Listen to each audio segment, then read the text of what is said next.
Mudah-mudahan apalagi di sini ada istilahnya yang menyalonkan itu harus sosok seorang beliau harus jadi pokoknya di sekitar wilayah saya di sini. Saya memerlukan pisan.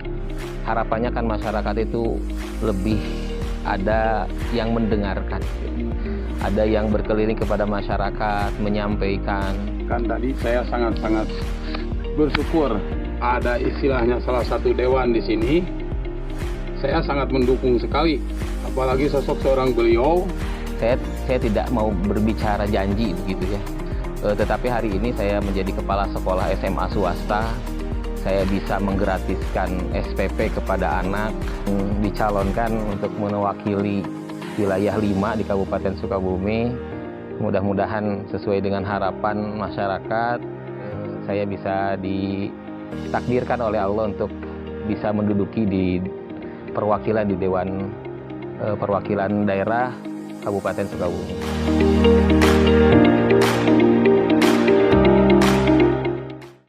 Assalamualaikum warahmatullahi wabarakatuh. Kembali lagi dengan channel podcastnya Sahabat Botak Sohor, Sahabat Lato-Lato.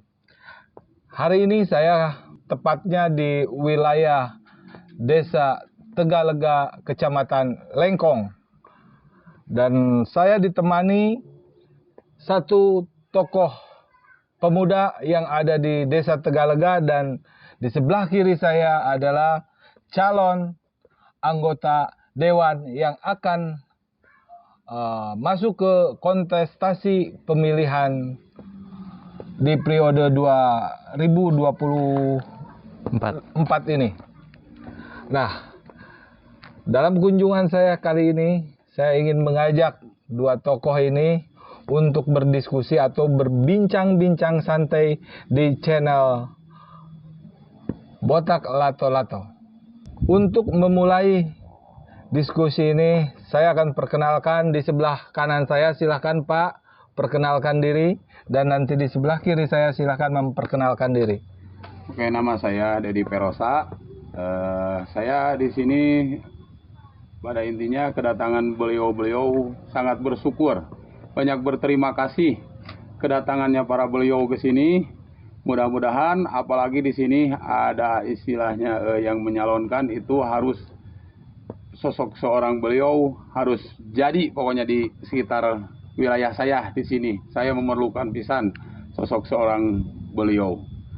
Saya Dede Isnandar, kebetulan hari ini di PKS dan dicalonkan untuk mewakili wilayah 5 di Kabupaten Sukabumi. Mudah-mudahan sesuai dengan harapan masyarakat, saya bisa ditakdirkan oleh Allah untuk bisa menduduki di perwakilan di Dewan Perwakilan Daerah Kabupaten Sukabumi. Alhamdulillah. Oke, baik, demikian sesi pengenalan diri yang baru saja disampaikan oleh Pak Dede Isnandar. Pak Dede, ya, dia di tahun depan akan ikut kontestasi di partai, salah satu partai, yaitu partainya PKS. Jadi untuk masyarakat tentu memohon dukungan dan doanya agar beliau sukses terpilih menjadi anggota Dewan di Kabupaten Sukabumi ini. Tentu tidak semudah membalikan telapak tangan. Harapan yang dimiliki beliau penuh dengan tantangan juga resiko. Dan mari kita ajak diskusi beliau sejauh mana persiapan ataupun kesiapan beliau ini untuk bertarung di sesi politik di tahun depan ini. Oke, baik Bapak, selamat siang Bapak ya. Siang. Oke, baik. Kali ini Bapak ini adanya di obrolan santai bersama Botak Lato-Lato, yang tadi Bapak sampaikan bahwa Bapak akan ikut kontestasi politik di tahun depan. Ya. Apa Pak yang menjadi Bapak termotivasi gitu? Boleh disampaikan? Pertama memang ada sebuah keinginan untuk memajukan daerah begitu. Karena politik adalah keberpihakan gitu ya. Ketika pas masyarakat menentukan pilihan, maka dia pun menentukan siapa yang akan memihak kepada mereka. Gitu. Ketika pas mereka memilih orang yang tidak dikenal, orang yang tidak dekat dengan masyarakat, artinya juga mereka akan ditinggalkan oleh yang dipilihnya itu. Begitu. Maka kita berharap memang masyarakat, terutama di daerah-daerah yang terpencil, model Lengkong, Jampang Tengah, Pabuaran, dan sekitarnya, memang ketika pas ingin maju masyarakatnya di sini miris gitu Pak. Ya, pembangunan jalan, kemudian pendidikan, masyarakat sangat jauh ketinggalan dengan daerah-daerah yang lain. Kalau kita di Kabupaten Sukabumi yang wilayah utara misalkan, jalan-jalan desa itu sangat luar biasa bagus gitu. Jalan kabupaten apalagi kita ini tidak ada yang menyuarakan, tidak ada yang menyampaikan lah begitu kepada pemerintah, baik itu bagian dari dewan itu adalah penyambung gitu ya, bagian budgeting ataupun controlling begitu. Sehingga ketika pas ada pun misalkan pembangunan di sini Pak, jalan itu belum 1 tahun sudah hancur. Ini yang jadi masalah begitu. Fungsi controllingnya tidak ada. Jadi seolah-olah ketika pas ada program ke sini tahun ini, sudah langsung rusak lagi dan lain sebagainya. Ini juga seperti itu. Bantuan pendidikan yang sangat minim, bantuan sosial kepada masyarakat yang banyak lah begitu, potongan dan lain sebagainya begitu. Oke, baik. Saya akan mengupas sedikit yang tadi Bapak sampaikan. Di situ saya mendengar adanya ketika masyarakat yang mendorong ataupun mendukung salah satu calon anggota dewan, si calon tersebut tidak dekat dengan masyarakat, tagline-nya nanti pasti akan ditinggalkan. Betul Pak? Betul. Iya. Contoh secara konkret ditinggalkannya itu seperti apa? Mungkin Bapak bisa jelaskan. Iya. Jadi kalau kita bicara masyarakat begitu ya, harapannya kan masyarakat itu lebih ada yang mendengarkan gitu. Ada yang berkeliling kepada masyarakat, menyampaikan. Ini Pak, keluhan kita itu memang di Kecamatan Lengkong dan kecamatan-kecamatan yang lain yang tidak ada perwakilan anggota dewannya. Musrembang itu dari 5 tahun perjalanan gitu, adalah mungkin sekali saja didatangi oleh anggota dewan, itu pun tidak maksimal begitu. Jadi bagaimana mereka dari mulai perencanaan masyarakat itu kan dari Musdus, kemudian di Musdes, mereka luar biasa lah kedatangan mereka, kemudian datang ke Musrembang. Nah, dari setelah Musrembang itu tidak ada yang mengawal ke sananya. Ini dari perencanaan gitu ya, dari budgeting dan lain sebagainya. Akhirnya sudah seperti itu. Kemudian ketika pas ada yang masuk tadi, ketika keluhan masyarakat kepada siapa? Akhirnya kan menyalahkan misalkan desa gitu ya, menyalahkan RT dan lain sebagainya. Padahal ini kan bukan murni kesalahan mereka begitu. Mereka hanya sekedar tidak memiliki peran yang sampai sejauh itu. Kalau jalan desa boleh menyalahkan kepala desa begitu, tapi kalau jalan kabupaten dan lain sebagainya, ini yang ada proporsinya begitu. Baik. Nah, mungkin sobat Sohor Botak Lato-Lato yang tadi disampaikan akan ditinggalkan seakan-akan mendorong mobil butut. Ceritanya mungkin lebih tepatnya seperti itu kalau identik di bahasa kita mungkin ya Pak ya. Oke, satu itu. Nah, kalau untuk di aspek pendidikan, harapan Bapak dari kondisional sekarang, ketika Bapak nanti terpilih, akan buat hal ataupun inovasi seperti apa menurut Bapak sendiri? Iya, bantuan dari pemerintah itu sudah sangat luar biasa banyak begitu ya. Ada BOS gitu, kemudian BOS provinsi, kemudian ada PIP. Dan lain sebagainya sangat banyak begitu, sehingga masyarakat sebenarnya kalau mengejar 12 tahun minimal pendidikan itu seharusnya sudah bisa tercapai begitu. Dan ini memang kesananya kan akan memudahkan bagaimana mereka bisa bekerja gitu ya. Punya ijazah SMA itu hal yang seharusnya sudah pantas mereka dapatkan. Jangan sampai masih ada masyarakat yang masih belum paham begitu. Padahal pendidikan ini bisa gratis gitu, bisa gratis. Kalaupun misalkan ada sekolah negeri ataupun ya sekolah-sekolah swasta yang menolak masyarakat miskin untuk sekolah, ini sebenarnya dilarang gitu. Siapapun berhak melakukan pendidikan gitu. Jadi Dan ini memang sekali lagi, nah keluhan masyarakat itu kadang tidak tersampaikan. Mau mengeluhnya kepada siapa, yang mengantarkannya mau siapa, dari mulai aspek kesehatan dan lain sebagainya begitu. Baik. Nah gini Pak, saya kan sering keliling ya, maklum dengan basic selaku jurnalis tentu kita mendengar suara dari berbagai macam sudut.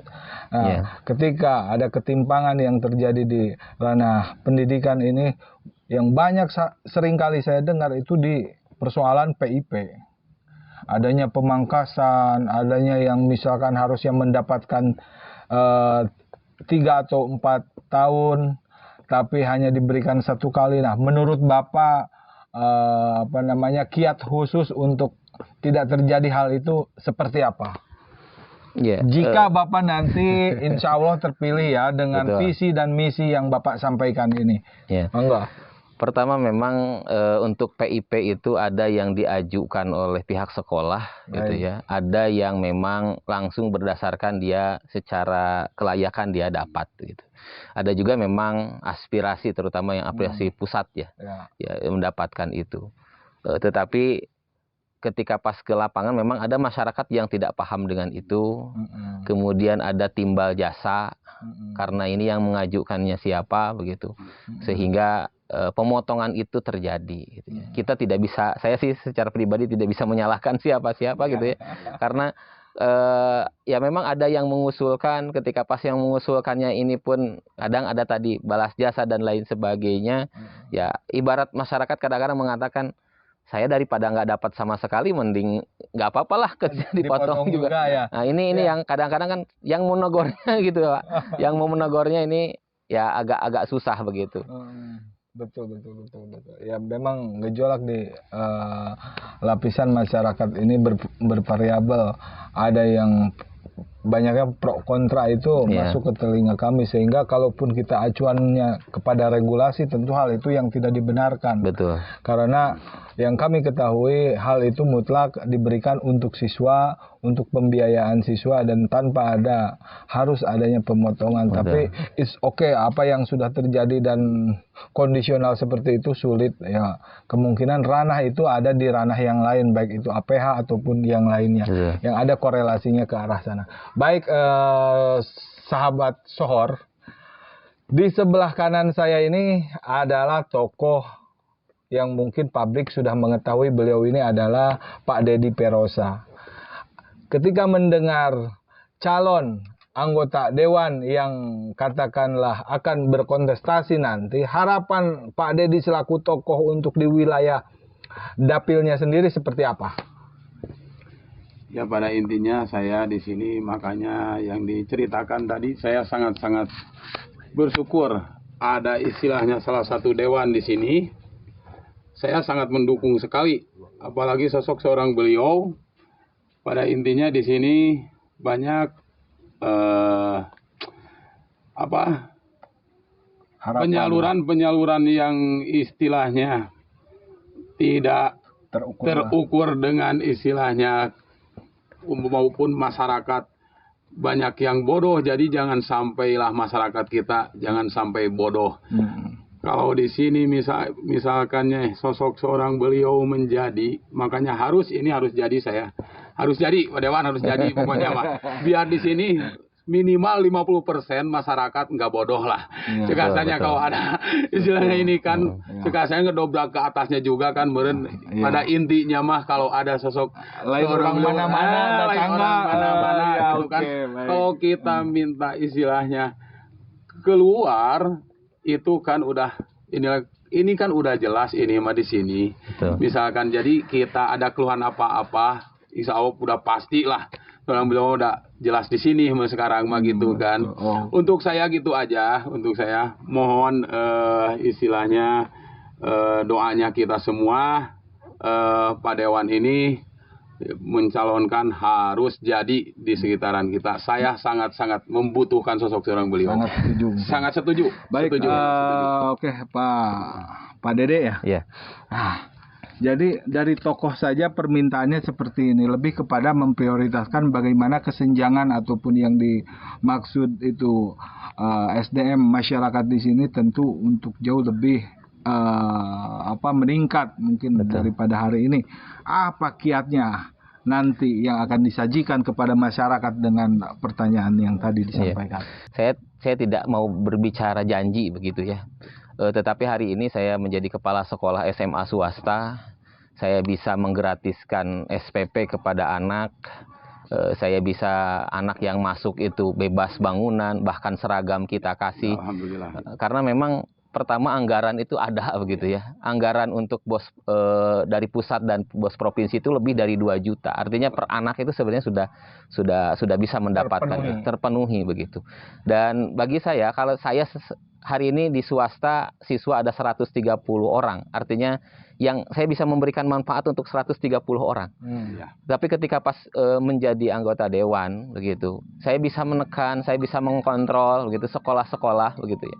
Mudah-mudahan bisa menerima lebih banyak, dan sekali lagi dengan anggaran yang sudah disediakan oleh pusat, provinsi itu sudah cukup. Kalau untuk SMP dan SD udah ada dari kabupaten. Artinya keberpihakan ini yang harus didapat oleh masyarakat, sehingga masyarakat sebenarnya sekolah-sekolah itu bisa menggratiskan, bahkan memberikan fasilitas-fasilitas penunjang yang lainnya. Setuju, luar biasa. Oke, baik pemirsa Sobat Botak Sohor.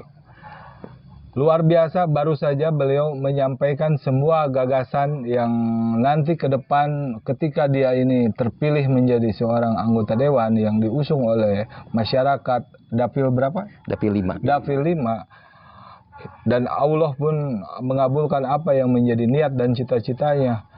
Visi dan misinya sangat luar biasa, terutama dia memperhatikan dari aspek pendidikan, sehingga masyarakat yang ingin menyekolahkan anaknya hanya tinggal mendaftarkan saja. Dan memang kondisional itu benar faktanya, karena pemerintah sudah memberikan hal tersebut. Pemerintah sudah menyediakan anggaran yang cukup fantastis untuk anak-anak kita bersekolah, mengenyam pendidikan, sehingga SDM anak-anak nanti ke depan akan jauh drastis meningkat. Enggak seperti anak ini baru kelas 5 atau kelas 3 SD putus sekolah, atau baru kelas 1 SMP lalu putus sekolah, terbentur dengan biaya dan lain sebagainya. Hal itu yang kita sangat takuti. Oke, baik pemirsa, sahabat Lato-Lato, Sobat Botak, saya akhiri sampai di sini dulu. Di lain kesempatan kita akan bertemu di season tentunya yang berbeda. Entah nanti kami akan dipanggil kembali setelah beliau ini terpilih, dan kami pun tentunya akan tetap mengkonfirmasi berbagai sudut juga pandang dimanapun kami ada. Demikian, terima kasih. Assalamualaikum warahmatullahi wabarakatuh. Waalaikumsalam warahmatullahi wabarakatuh. Oke, Pak.